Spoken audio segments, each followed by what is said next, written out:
Hello students! In this video we are going to be talking about the suffrage amendments and what expanded the right to vote and when did they do it. Let's get things straight really quick. First things first, suffrage doesn't mean suffering or being in pain or anything like that. Suffrage means the right to vote. If you need an easy way to remember that, you can think that people suffered before they were able to get the right to vote because they didn't have a voice.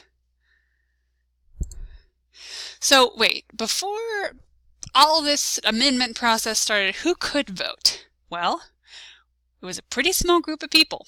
White, landowning males could vote. That was it. If you were landowning, that meant you had to be pretty rich to be able to own land. So basically, white, rich men. The 15th Amendment began our journey toward getting votes for people, and it is actually the ability for African American people to have the vote. The direct language from the amendment says that people shall not be denied the right to vote based on race, color, or previous condition of servitude. What they mean by previous condition of servitude is former slaves. This was one of the Civil War amendments. The United States was just coming out of the Civil War, and so in March of 1870, this amendment was passed to allow African American males the right to vote. That's right, no African American females the right to vote, just men. So the 15th Amendment guaranteed the right to vote to African American men. The 19th Amendment came along and it guaranteed women the right to vote. This didn't happen until 1920. Women fought very long and very hard for the right to vote to be able to be represented. Some states, however, did allow women to vote, but as a nation, the 19th Amendment guaranteed this right for women. The 23rd Amendment, very interesting amendment. The country's capital is in Washington, D.C. Washington, D.C. is not part of any state. It's its own entity as the capital of the United States. Until 1961, people in the District of Columbia, also known as Washington, D.C., the District of Columbia is what D.C. stands for, didn't have any representation anywhere.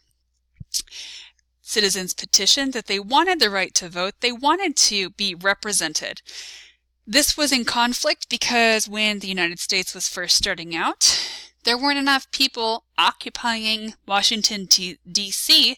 to be able to have enough citizens to have one representative in the House of Representatives.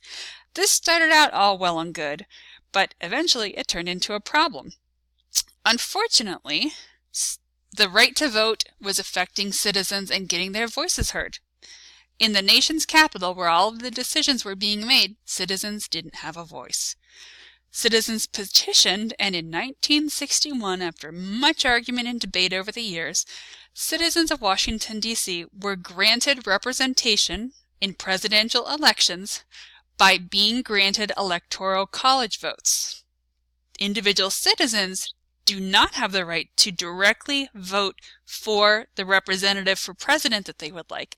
However, they were able to have electoral college votes. The 24th Amendment. This outlawed any type of poll tax, paying money to be able to vote, or any other types of tax on voting. This was passed in 1964. And this actually was predominantly, poll taxes were predominantly used in the South, as you can see on the right-hand side.